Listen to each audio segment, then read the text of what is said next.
മലയാളത്തിൽ ചിങ്ങമാസമാണ് കൊല്ലാരംഭം.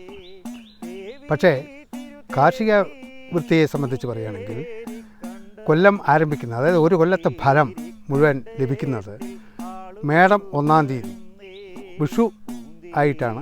വിഷുവിനെയാണ് കണക്കാക്കുക. വിഷു കഴിഞ്ഞ പിറ്റേത്തെ നാൾ ചാലിടുക എന്നൊരു പതിവുണ്ട് കർഷകനെ സംബന്ധിച്ച്. അതായത് പൂട്ടിയ കണ്ടത്തിൻ്റെ ഒരു ഭാഗത്ത് കിഴക്കോട്ട് നോക്കിയിട്ട് ഒരു കൂന കൂട്ടും.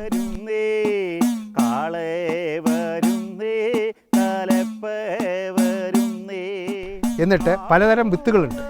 അപ്പോൾ കന്നിമാസത്തിൽ ഉപയോഗിക്കുന്ന വിത്തുകൾ, മകരമാസത്തിൽ ഉപയോഗിക്കുന്ന വിത്തുകൾ, ഈ വിത്തുകളെല്ലാം ഓല കൊണ്ട് ഉള്ള കുരുവട്ടികളിൽ ആക്കി ചുറ്റും വെച്ചതിന് ശേഷം ഉപ്പില്ലാത്ത ചീട, ഉപ്പില്ലാത്ത അപ്പം, മധുരവും പാടില്ല, അങ്ങനെ പച്ചരി കൊണ്ടുണ്ടാക്കിയ വിഭവങ്ങൾ വെച്ചുകൊണ്ട് കർഷകർ ഇതിൽ പൂജിക്കും. പൂജിക്കുന്നതിന് പ്രധാനപ്പെട്ട പൂവ് വിഷു കണിക്കൊന്നൊക്കെ തന്നെയാണ് ഉപയോഗിക്കുക.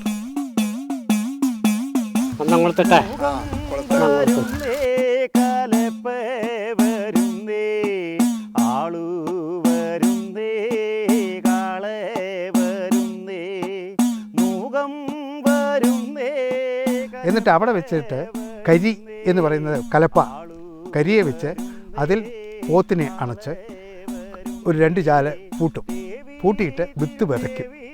അന്ന് മുതൽ ആ കൃഷി ആരംഭിക്കുക എന്നുള്ളതാണ്. ഇത് കഴിഞ്ഞാൽ വിഷുക്കഞ്ഞി വയ്ക്കുക എന്നാണ്. പലവിടെയും സദ്യയാണുള്ളത്. പക്ഷേ സദ്യയേക്കാൾ കൂടുതൽ കഞ്ഞി വയ്ക്കുക. കഞ്ഞി വയ്ക്കുക എന്ന് പറഞ്ഞാൽ പച്ചരിയും പുഴുങ്ങലരിയും കൂടെ കഞ്ഞി വെച്ചിട്ട് അതിൽ തേങ്ങ ചിരവിയിടും. പുളിയാവരക്കായ എന്ന് പറയുന്ന ഒരു സാധനം അതിൽ ചേർക്കും. ചെറുപയറും ചേർത്ത് കഞ്ഞി, ഉപ്പിട്ട് കഞ്ഞി വയ്ക്കും. ആ കഞ്ഞി പ്ലാവില കൂട്ടി കഴിക്കുക.